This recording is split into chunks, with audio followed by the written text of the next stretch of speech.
नमस्कार साथियों, स्वागत है आप सभी का आपके अपने YouTube चैनल DS एकेडमी में। मैं डॉक्टर सुदेश कांत तेजा आपके लिए लेकर चल रही हूँ टीजीटी पीजीटी हिंदी का संपूर्ण क्रैश कोर्स, वो भी निःशुल्क। अगर आप चैनल पर नए हैं तो चैनल को सब्सक्राइब कीजिए। आपने चैनल सब्सक्राइब कर रखा है, आपको वीडियोज़ अच्छी लग रही है तो जितना हो ज़्यादा से ज़्यादा अपने दोस्तों में शेयर कीजिए, या जो भी आपके पास पब्लिकली प्लेटफॉर्म है। आपसे थोड़ी सी रिक्वेस्ट यही है कि आप जब क्लास देखने के लिए देखते हैं, जो भी आप तथ्यों को एक जगह संकलन कर रहे हैं या आप यूं ही क्लासेस देख रहे हैं, क्लास लेते समय आप वीडियो को लाइक कर दिया कीजिए। और क्लास के अंतिम में आपको लगे कि हाँ, क्लास हमारे लिए लाभदायक थी, तो थोड़ा सा समय निकाल कर एक गुरु दक्षिणा के रूप में या प्रोत्साहन के रूप में या फीडबैक के रूप में आप अपने कुछ शब्दों को कमेंट में कर दिया कीजिए। उससे क्या होता है कि हमारा थोड़ा सा उत्साहवर्धन हो जाता है। देखिए, कोई भी अगर गाड़ी चलती है उसको पेट्रोल की आवश्यकता होती है, तो अब हम आपके लिए इतने नवीन तथ्य और परीक्षा उपयोगी तथ्य लेके चल रहे हैं, तो आप भी थोड़ा सा अपना दायित्व निभाइए शिष्य होने का कि कुछ फीडबैक आप हमें दीजिए। हम देखते हैं कि जहाँ पे अंतिम में जाके हम 2-3 कभी प्रश्न भी देते हैं या हम बोलते हैं कि इसके विषय में आप कमेंट कर दीजिएगा, तो हमें कोई कमेंट मिलता नहीं है, या तो आप वीडियो को अच्छे से नहीं देखते हैं। तो देखिए, कहावत भी है कि फिर पछताए होत क्या, जब चिड़िया चुग गई खेत। तो जब चिड़िया खेत चुग जाएगी, यानी कि जब परीक्षा हो जाएगी और आप फिर सोचेंगे कि इससे अच्छा तो हम वीडियो गहराई से देखते, क्योंकि प्रश्न आपको इन्हीं वीडियो से मिलने वाले हैं। जो भी तथ्य आपको दिए जा रहे हैं प्रामाणिक हैं, परीक्षा उपयोगी हैं, और अनायास कोई तथ्य आपको नहीं दिया जा रहा है। या तो प्रश्न वहाँ से बन चुका है या आने वाले परीक्षाओं में, आगामी परीक्षाओं में वहाँ से प्रश्न बनेगा। तो इसीलिए कहते हैं कि आप वीडियो को सही तरीके से देखिए, और अगर आप एक जगह तथ्यों का संकलन कर सकते हैं तो वो भी तथ्यों का संकलन कीजिए। जो हमसे नए कैंडिडेट जुड़ रहे हैं, हम कोशिश कीजिए, अगर वो जुड़ना चाहते हैं, उनकी इच्छा है, अगर वो जुड़ना चाहते हैं तो हमारे व्हाट्सएप ग्रुप से जुड़ सकते हैं। डिस्क्रिप्शन में लिंक दे रखा है और उसमें उनको ही फ़ायदा रहेगा। जैसे कि हम कुछ PDF व्हाट्सएप ग्रुप में शेयर कर देते हैं, जैसे कुछ पंक्तियां और कथन होते हैं। इससे ज़्यादा हम व्हाट्सएप ग्रुप में कोई नोट्स या कोई प्रोवाइड नहीं कराते हैं। दूसरी बात यह है कि क्लास का आपको नोटिफिकेशन मिल जाता है, और जो कैंडिडेट अच्छी तैयारी करना चाहते हैं, आगामी आने वाली 2-3 महीने में जो परीक्षाएं हैं उनमें अगर अपनी एक सीट सुनिश्चित करना चाहते हैं, अपनी एक नौकरी पक्की करना चाहते हैं, तो वो क्लास संख्या 1 से देखने का प्रयास करें। और हमें अभी आज ही एक कमेंट आया था कि मैम आपने 35 लिखवाया है, लेकिन जब बीसलदेव रासों में खंडों की संख्या को जब जोड़ा जाता है तो उसमें 85 है क्या। तो देखिए, इसीलिए कहते हैं कि आप शुरू से क्लास देखिए। अब जब हमने बीसलदेव रासों पढ़ाया था, उसके बाद में दूसरी या तीसरी वीडियो में उसके बाद के क्रम की जो वीडियो है संख्या में आप देख लीजिएगा। 15वें नंबर की अगर क्लास है तो 16वें नहीं तो 17वें या 18वीं क्लास में हमने उसका सॉल्यूशन दिया होगा, बताया होगा कि वो मिस्टेक हो गई है। छोटी सी मिस्टेक होना स्वाभाविक है, ठीक है। तो आप इन तथ्यों को थोड़ा सा देखिए। इसीलिए कहते हैं कि आप शुरू से क्लास हमारी देखिए। क्लास संख्या 1 से प्लेलिस्ट बनी हुई है, आप क्लास संख्या 1 से देखेंगे तो आपको समझ में आएगा कहीं कोई तथ्य छूट जाता है, या आने वाली किसी वीडियो में हम कोई तथ्य साझा कर देते हैं उससे संबंधित, जो हमें लगता है लिखाया होगा लेकिन उसके बाद भी हम रिवीजन करा देते हैं। चलिए, समय ना व्यर्थ करते हुए बात करते हैं। हम लोग चल रहे हैं हिंदी साहित्य के इतिहास में।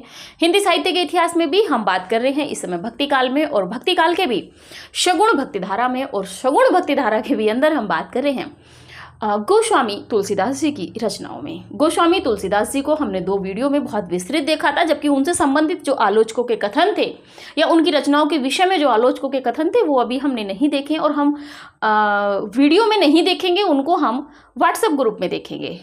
हैंड रिटन नोट्स के रूप में PDF के माध्यम से आपको दे दिए जाएंगे। इसी के साथ में हमने इससे पहली वीडियो में देखे था रामचरितमानस को। रामचरितमानस को हमने इतना विस्तृत पढ़ा है, हमें नहीं लगता कि आपने पढ़ा होगा। तो चलिए, आज बात करते हैं रामचरितमानस से आगे की रचना में, और आगे की हमारी रचना है विनय पत्रिका। देखिए, विनय पत्रिका का माध्यम तो आप सीधा सीधा समझते हैं कि छोटे छोटे मतलब एक खंडों को लेके एक पत्रिका, यानी कि मैगजीन के रूप में, एक अर्जी के रूप में। विनय का मतलब होता है विनम्र स्वभाव से, विनयी स्वभाव से जो रचना की गई है वो एक पत्रिका के माध्यम से, जैसे होता है ना कि हम थोड़ी जैसे डायरी विधा होती है, थोड़े थोड़े अंश लिखते चले जाते हैं, वैसे ही इसमें भी हुआ है। तुलसीदास जी ने पूरी रचना एक दिन में नहीं लिखी थी, हालांकि केशव दास जी हैं, उन्होंने रामचंद्रिका लिखी थी। इन्होंने क्या किया, एक अर्जी आज दे दी, किसी समस्या को लेके भगवान राम के समक्ष प्रस्तुत कर दी। दूसरी अर्जी पता चली आज फिर से कोई समस्या है, उन्होंने फिर से ले जाके पेपर पे लिख के अपनी अर्जी रख दी। तीसरी फिर अर्जी रख दी, और जब ये अर्जियां एक जगह इकट्ठी हो गई फिर इनका संपादन किया गया। और इस रचना की विशेषता यह है कि इसमें भी जो वर्तमान परिवेश था उस समय का वो इसमें अंकित होता है, और उस समय की जो समस्याएं थी वो भी इस रचना में चित्रित होती हैं। तो चलिए बात करते हैं विनय पत्रिका की। बहुत महत्वपूर्ण रचना है, यहाँ से प्रश्न बनते ही बनते हैं। बात कर लेते हैं विनय पत्रिका की। विनय पत्रिका का मूल नाम जो है वो विनयावली है। विनय के लिए जो वली लिखी है, रचना लिखी है तुलसीदास जी ने, ये विनयावली है। तुलसीदास लिख लीजिए, तुलसीदास रचनाकार। ठीक है, कुछ कैंडिडेट होते हैं जो कहेंगे कि फिर ये किसकी है, उनको हर चीज़ लेके चलनी होती है, और हमारा उद्देश्य है कि हम शून्य से शिखर की ओर आपको लेके जाए, यानी कि आपको पढ़ाना शुरू किया है, हर तथ्य को लेके जाते हुए हम आपकी नौकरी तक आपको पहुंचाएं। इसकी रचना कब हुई है, तो 1582 ईस्वी में। विनय पत्रिका की जो रचना हुई है कब हुई है, 1582 में। यह एक गीति काव्य है। कैसा काव्य है, गीति काव्य, यानी कि इसके जो पद हैं वो गाने योग्य हैं। ठीक है, आगे बात कर लेते हैं। यह रचना पत्रात्मक, ठीक है, पत्र धन आत्मक, यानी कि ये पत्रों के रूप में लिखी गई है।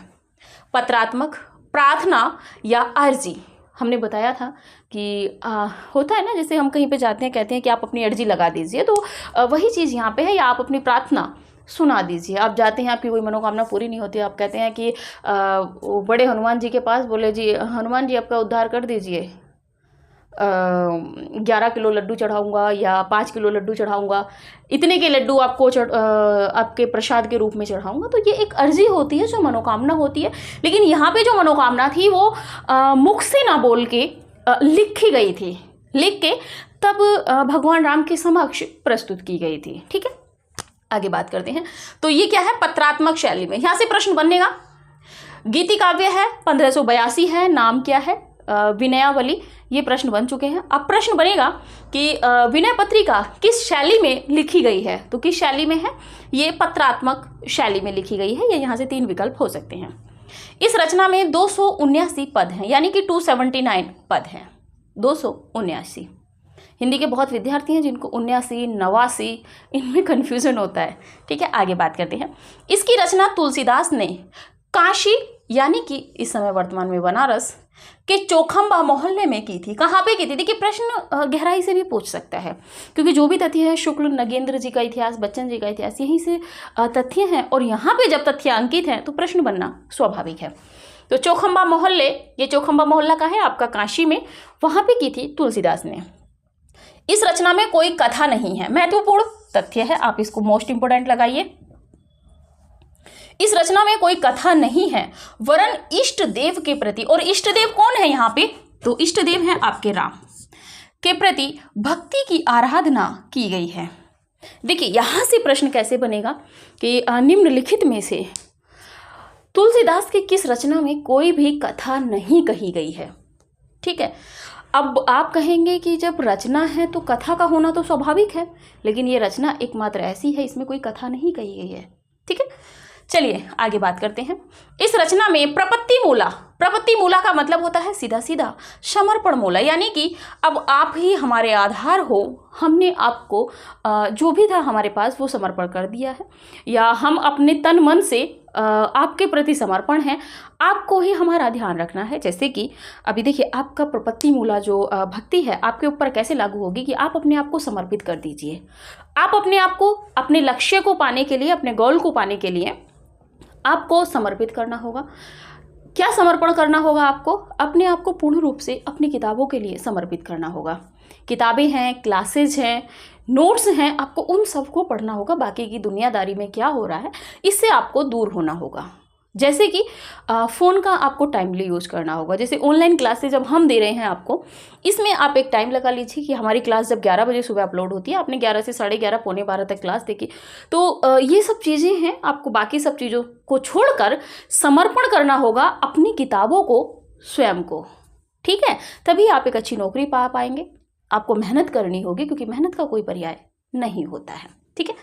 तो इस रचना में प्रपत्ति मूला या समर्पण मूला भक्ति की गई है, ठीक है? अपने आप को पूर्ण रूप से समर्पण किया गया है। और इस समर्पण, अपने आप को पूर्ण रूप से ईश्वर के प्रति समर्पण करना किस प्रकार की भक्ति है? तो प्रपत्ति मूला, ठीक है? आगे बात करते हैं। विनय पत्रिका में शांत रस का प्राधान्य है। कौन सा रस मिलता है? शांत रस। आगे बात करते हैं, इस रचना में 21 तरह के रागों का प्रयोग हुआ है। कितने प्रकार के रागों का प्रयोग हुआ है? 21 तरह के। तुलसीदास की किस रचना में 21 तरह के रागों का प्रयोग हुआ है? तो विनय पत्रिका या विनयावली। आप स्क्रीनशॉट लीजिए, फिर आगे बढ़ते हैं।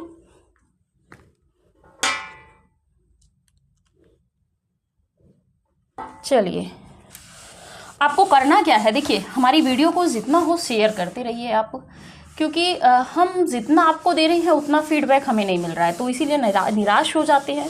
आश्वस्त होते हुए भी हम आपको महसूस नहीं होने देते कि हम आश्वस्त हैं। कभी कभी कोई क्लास रुक जाती है, क्योंकि बहुत ज़्यादा जब स्थिति नहीं होती है क्लास लेने की, हम तभी आपकी क्लास नहीं लेते हैं, अन्यथा हम क्लास की छुट्टी नहीं करना चाहते। बात कर लेते हैं विनय पत्रिका का प्रारंभ। विनय पत्रिका का प्रारंभ सीधा सीधा पढ़ा के निकल जाना हमारा उद्देश्य नहीं है। का प्रारंभ गणेश वंदना से हुआ है, यानी कि मंगलाचरण के रूप में अगर देखा जाए तो इसमें गणेश वंदना,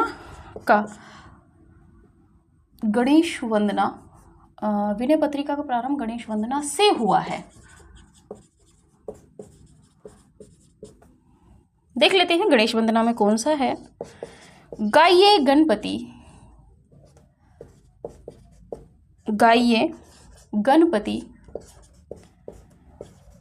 जगवंदन, ये जो है पंक्ति से विनय पत्रिका की शुरुआत होती है। इस रचना में तुलसी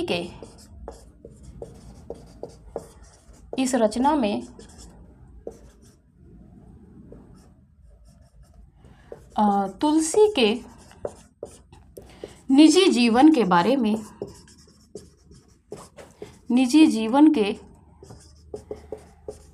बारे में भी जानकारी मिलती है। ठीक है, आगे बात कर लेते हैं। विनय पत्रिका कथन है, विनय पत्रिका जो ज़्यादा महत्वपूर्ण कथन है, बड़े हैं, वो सब हम आपको PDF में देंगे। विनय पत्रिका भक्तों के कंठ का हार है। भक्तों के कंठ का हार है। देखिए, हम ये नहीं कहते हैं कि हमारी क्लासेस एफिशिएंट है। ये कथन है आचार्य रामचंद्र शुक्ल जी का। आपको खुद से नोट्स बनाना पड़ेगा और साथ में किताबों को, मूल किताबें और सहायक किताबें भी आपको पढ़नी पड़ेंगी। वीडियो इसी प्लेलिस्ट में आपको मिल जाएगी। भक्ति रस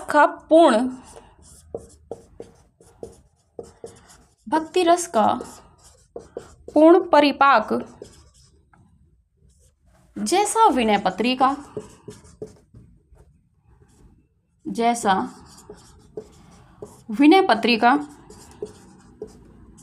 में देखा जाता है,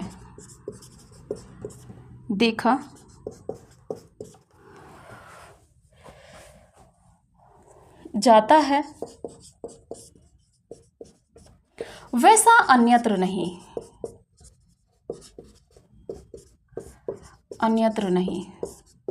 और ये कथन भी आचार्य रामचंद्र शुक्ल का है।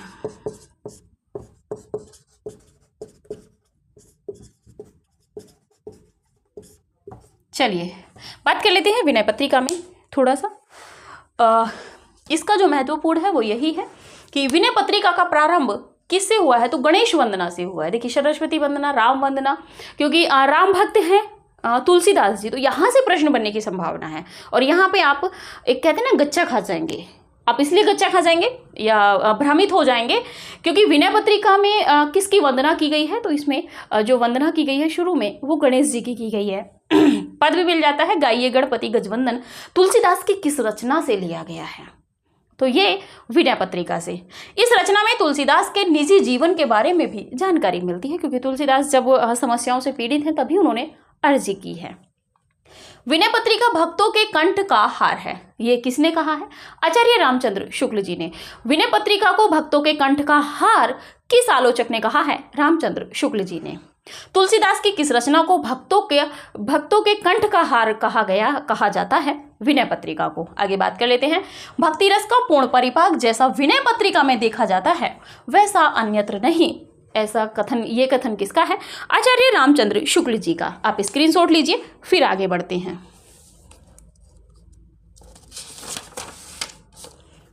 ठीक है, बाकी के जो बचे हुए कथन हैं शुक्ल द्वारा, बच्चन जी द्वारा, नगेंद्र द्वारा, रामस्वरूप चतुर्वेदी द्वारा, वो सब हम आपको पीडीएफ में दे देंगे। जितना महत्वपूर्ण हमें लगा उतना हम आपको बोर्ड पर दे रहे हैं। बात कर लेते हैं तीसरे नंबर पे, कवितावली। कवितावली रचनाकार तुलसीदास। सोच रहे हैं जल्दी से इनको फिनिश करें। तुलसीदास। कमेंट आ रही हैं कि आधुनिक पढ़ाइए। देखिए, सभी पढ़ाएंगे, छोड़ेंगे कुछ नहीं। गोस्वामी जी ने इसकी रचना, आप सपोर्ट कीजिए, गोस्वामी जी ने इसकी रचना कवित्त सवैया छप्पे शैली में की है। रचना कवित्त सवैया छप्पे शैली में की है।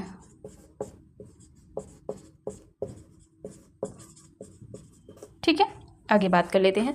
समय 1612 ईस्वी। रचना के समय की बात कर ले तो 1612 ईस्वी। यह ब्रजभाषा में रचित एक मुक्तक काव्य है।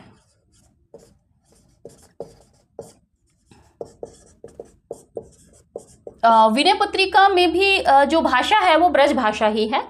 यह ब्रज भाषा में रचित एक मुक्तक काव्य है। वैसे हमने आपको इससे पहले जब तुलसीदास पढ़ा रहे थे उसमें इंडेक्स आपको बनवा दिए हैं कई, तो आप भ्रमित नहीं होंगे। अगर किसी रचना में कुछ छूट जाता है तो आप खुद से ऐड कर लीजिए। यह ब्रज भाषा में रचित एक मुक्तक काव्य है। इस रचना का आरंभ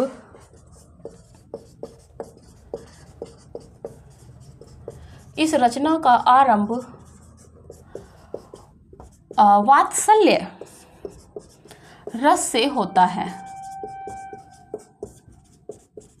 कवितावली के विषय में बात चल रही है। इस रचना में कुल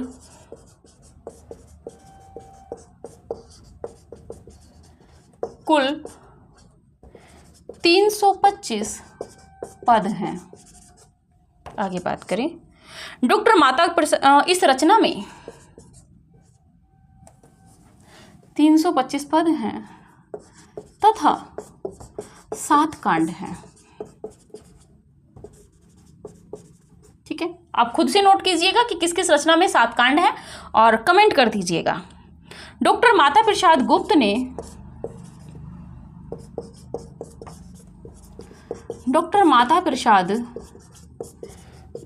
ने इस रचना को तुलसी की अंतिम रचना माना है।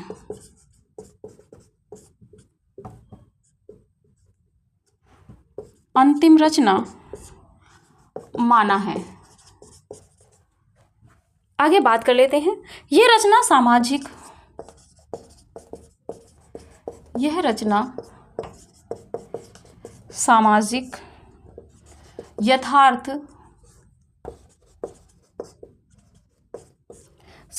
यथार्थ एवं सामाजिक परिवर्तन का प्रामाणिक दस्तावेज है।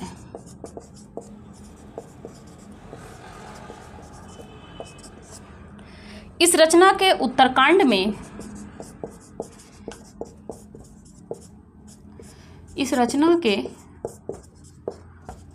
उत्तरकांड में काशी की महामारी का, काशी की महामारी का वर्णन मिलता है।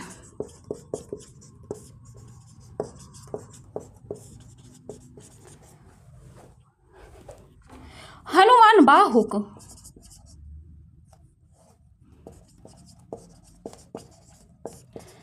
तुलसी की रचना, हनुमान बाहुक जिसको बाहर किया गया था, अभी हमने देखा था, शुक्ल जी ने किया था, इससे पहले वीडियो में देखा था, इसी रचना का परिशिष्ट है। इसी रचना का परिशिष्ट है और यही वजह है कि इस रचना को अंतिम रचना माना जाता है। और कहीं कहीं ये जो आपके हनुमान बाहुक है, इसको भी तुलसीदास की अंतिम रचना माना जाता है, क्योंकि ये अंतिम के पृष्ठों में है, परिशिष्ट के रूप में है। आपने देखा होगा कि किसी रचना का परिशिष्ट पीछे दिया जाता है कि स्रोत जो है यहाँ से लिए गए हैं, तो उसी के साथ में ये अंकित है। बात करते हैं कवितावली, तुलसीदास जी की रचना है। गोस्वामी जी ने इसकी रचना कवित्त सवैया छप्पे शैली में की है। किस शैली में है? तो कवित्त सवैया छप्पे शैली में की गई है। किसकी? कवितावली की। समय 1612 ईस्वी है। बात कर ले, यह ब्रज भाषा में रचित एक मुक्तक काव्य है। कैसा काव्य है? ब्रज भाषा में रचा हुआ है। और कैसा है? मुक्तक काव्य है। ये सब हम पीछे देख चुके हैं। कौन सा मुक्तक काव्य है, कौन सा प्रबंध काव्य है, कौन सा गीति काव्य है, ये सब हम देख चुके हैं। भाषाएं भी हम देख चुके हैं, अवधि और ब्रज भाषा के अंतर में। अगर किसी रचना में हम भाषा लिखवानी छूट जाती है तो आप पीछे से देख के कंप्लीट कीजिएगा। बात कर ले, इस रचना का आरंभ वात्सल्य रस से होता है। तुलसीदास ने अपनी किस रचना का आरंभ वात्सल्य रस से किया है? कवितावली का। इस रचना में कुल कितने? 325 पद हैं तथा 7 कांड है। आप कमेंट कीजिएगा कि किन किन रचनाओं में, तुलसीदास की किन किन रचनाओं में 7 कांड हैं। अभी कुछ रचनाएं शेष बची हुई भी हैं। डॉक्टर माता प्रसाद गुप्त ने इस रचना को तुलसी की अंतिम रचना माना है। तुलसी की अंतिम रचना माना है। किसको? कवितावली को। देखिए यहाँ पे प्रश्न कैसे बनेगा। निम्नलिखित में से डॉक्टर माता प्रसाद गुप्त के अनुसार तुलसी की अंतिम रचना है हनुमान बाहुक, कवितावली, गीतावली, रामाज्ञा प्रश्नावली। यहाँ से प्रश्न बनेगा तो कौन सी है? माता प्रसाद गुप्त के अनुसार कवितावली। यह रचना, आगे देखते हैं, यह रचना सामाजिक यथार्थ, यानी कि इस रचना में सामाजिक जो यथार्थ था, उस समय का जो वर्तमान परिवेश था वो, एवं सामाजिक परिवर्तन, और इसी के साथ में उस समय जो सामाजिक परिवर्तन हो रहे थे जनजीवन में, का प्रामाणिक दस्तावेज है। किस रचना में मिलता है? तो ये आपकी कवितावली है।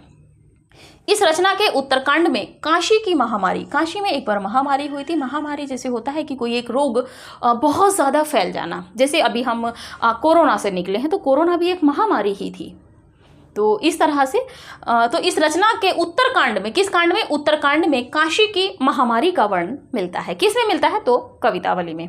तुलसी की रचना हनुमान बाहुक इसी रचना का परिशिष्ट है।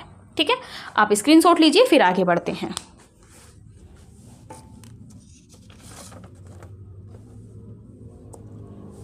चलिए, देखिए, आप शेयर करने में कंजूसी ना कीजिए, लाइक करने में भी कंजूसी ना कीजिए। क्लास का टाइम आपको पता है 11 के आसपास रहता है, तो आप जैसे ही क्लास अपलोड होती है, क्लास देखिए, लाइक कीजिए, उसके बाद आनंदित से आप राम भक्ति काव्य को पढ़िएगा। चलिए आगे बात कर लेते हैं। गीतावली, क्रम डाल लीजिएगा जो उनसी भी रचना है। रचनाकार की अगर बात कर लें तो यहाँ पर तुलसीदास जी हैं, गोस्वामी तुलसीदास। पदावली भी इसको कहा जाता है, राम गीतावली भी। बात कर लेते हैं, इसकी रचना तुलसीदास ने, इसकी रचना तुलसीदास ने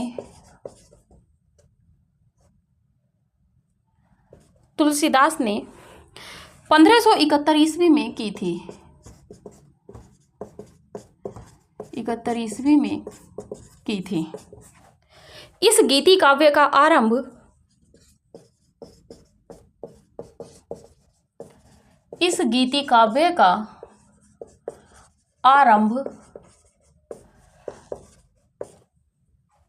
राम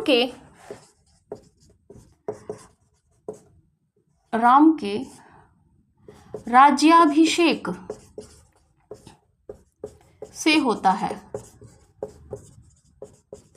आगे बात करते हैं।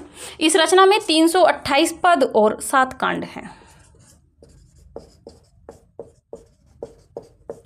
इस रचना में 328 पद व 7 कांड हैं।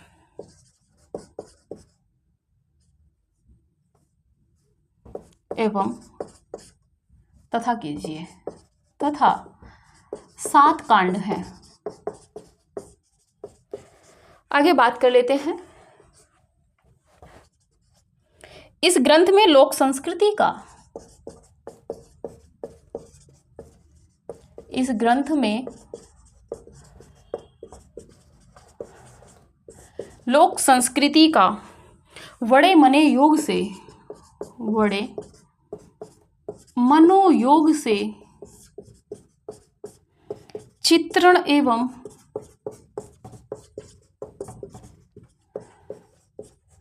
युगीन शासकों पर, युगीन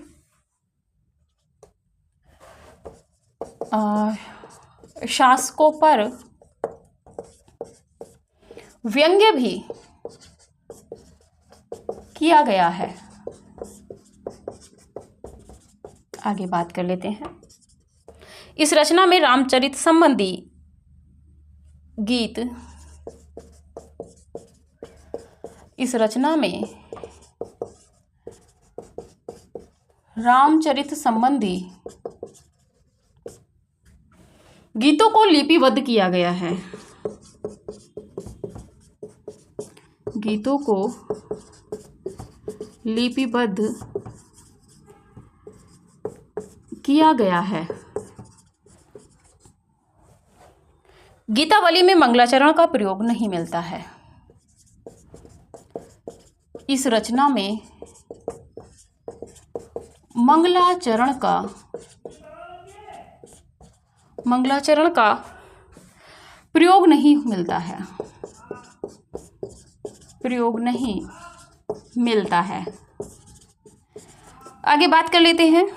यह ब्रज भाषा में रचित एक गीति काव्य है। यह ब्रज भाषा में रचित एक गीति काव्य है। ऊपर भी रिपीट हो गया है, लेकिन कोई बात नहीं। आगे बात कर लेते हैं। इस रचना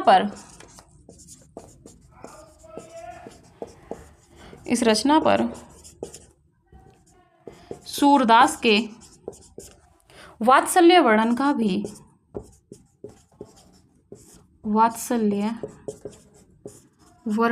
भी प्रभाव लक्षित होता है।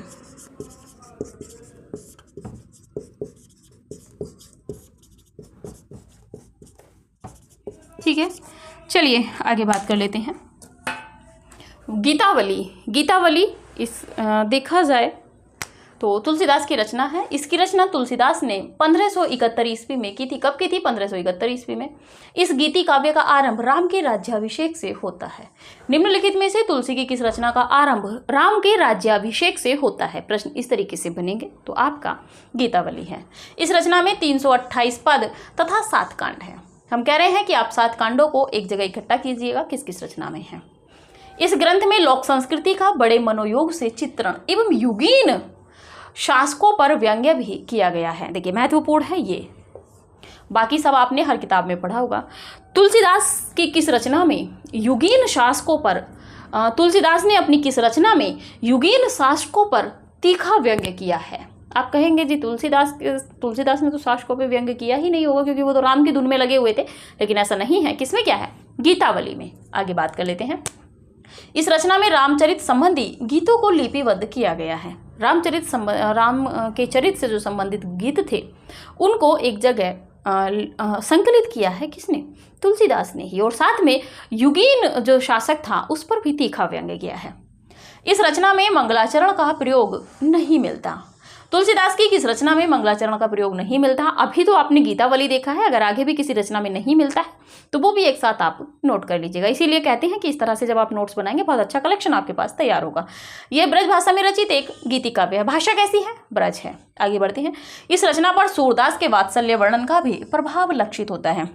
तुलसीदास की किस रचना पर सूरदास के वात्सल्य वर्णन का प्रभाव लक्षित होता है या परिलक्षित होता है? तो यहाँ है आपकी गीतावली। आप स्क्रीनशॉट लीजिए। आगे बढ़ते हैं, थोड़ा सा एक रचना और कवर कर लेते हैं। चलिए,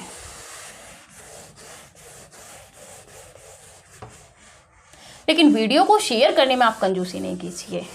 हमारे हाथ से लिखाई नहीं हो रही, उसके बाद भी हम आपको क्लास दे रहे हैं, तो कम से कम थोड़ा सा तो आप शिष्य परंपरा को अपनी निभाइए। ठीक है, चलिए बात कर लेते हैं दोहावली। दोहावली तुलसीदास। ठीक है, बात करते हैं।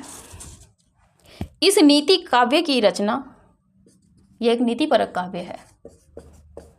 इस नीति काव्य की रचना तुलसी ने 1583 ईस्वी में की थी। तुलसी ने 1583 ईस्वी में की थी। इस रचना में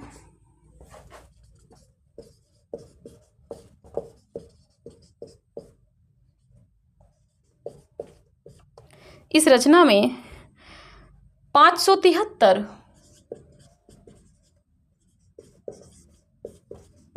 नीतिपरक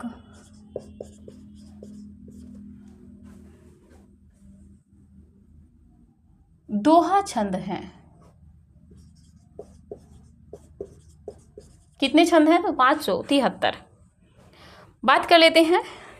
यह रचना अपने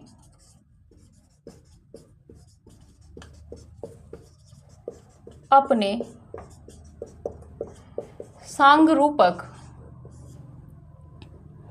के लिए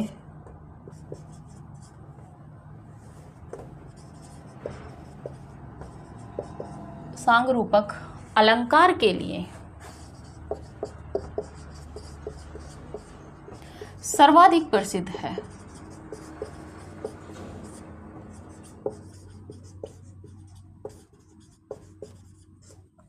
ठीक है, तो ये था आपका तुलसीदास का।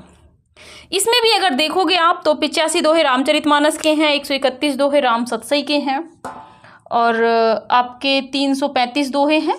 और यहाँ से प्रश्न नहीं बनता है। इसमें जितना था दोहावली में इतना ही था। इसके विषय में अगर कोई कथन बनेगा तो आपको बता दिया जाएगा। ठीक है, तो देखते हैं दोहावली किसकी रचना है? तुलसीदास की। इस नीति काव्य की रचना तुलसीदास ने कब की थी? तो 1583 ईस्वी, क्षमा कीजिएगा 1583 ईस्वी है। और इस रचना में 573 दोहे, 573 नीतिपरक दोहे हैं, यानी कि दोहा छंद में ये लिखी गई है। यह रचना अपने सांग रूपक अलंकार के लिए सर्वाधिक प्रसिद्ध है। तो तुलसीदास ने किस रचना में सर्वाधिक सांग रूपक अलंकार का प्रयोग किया है? तो आपकी जो रचना है वो दोहावली है। चलिए आप स्क्रीनशॉट लीजिए। 2-3 प्रश्न हम आपको देते हैं।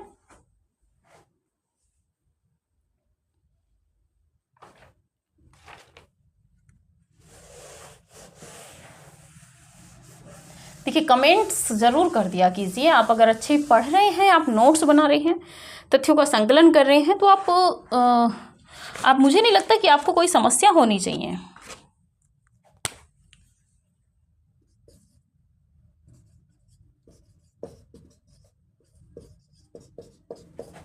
तुलसी द्वारा रचित पत्रात्मक शैली की रचना है।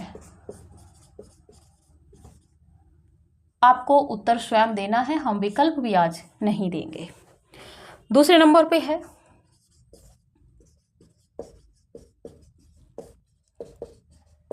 तुलसीदास ने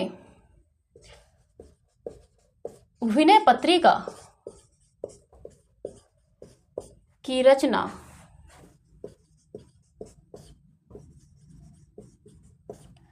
किस स्थान पर की थी? ठीक है, इसका उत्तर भी आपको देना है। आगे बात कर लेते हैं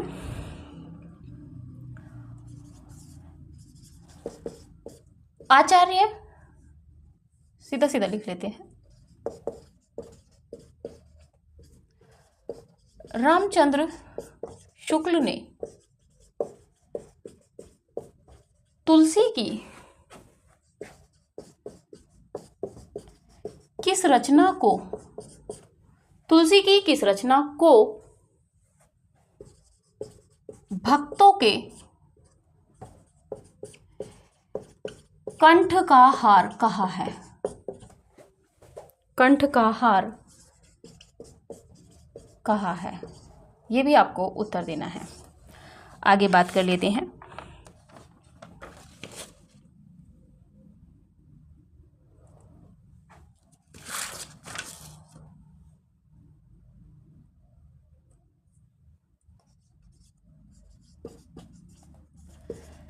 तुलसीदास ने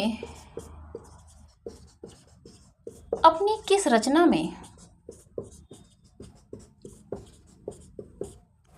में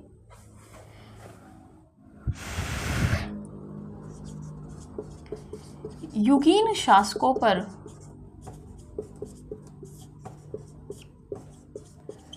तीखा व्यंग्य, सीधा सीधा लिख लीजिए, पर व्यंग्य किया है? ये भी आपको उत्तर देना है। 4 क्वेश्चन हो गए, 5वां क्वेश्चन लिखिए।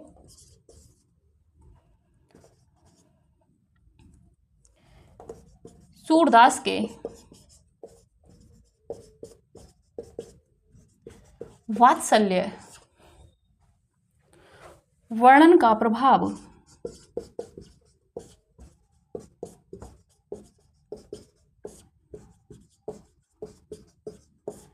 तुलसी की किस रचना पर है? किस रचना पर मिलता है? ठीक है, चलिए यही 5 क्वेश्चन रहने देते हैं, इससे ज़्यादा नहीं करते हैं। तो आपके स्क्रीनशॉट ले लीजिए पहले।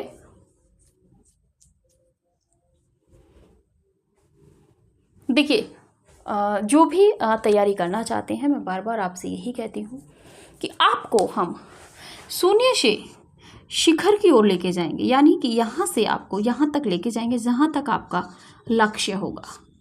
बशर्ते आपको देखिए, पहले नंबर पे आपको जो हम पढ़ा रहे हैं उसका नोट्स बनाना है। अब जो आपको काम करने हैं, नोट्स बनाने के साथ में आपको मूल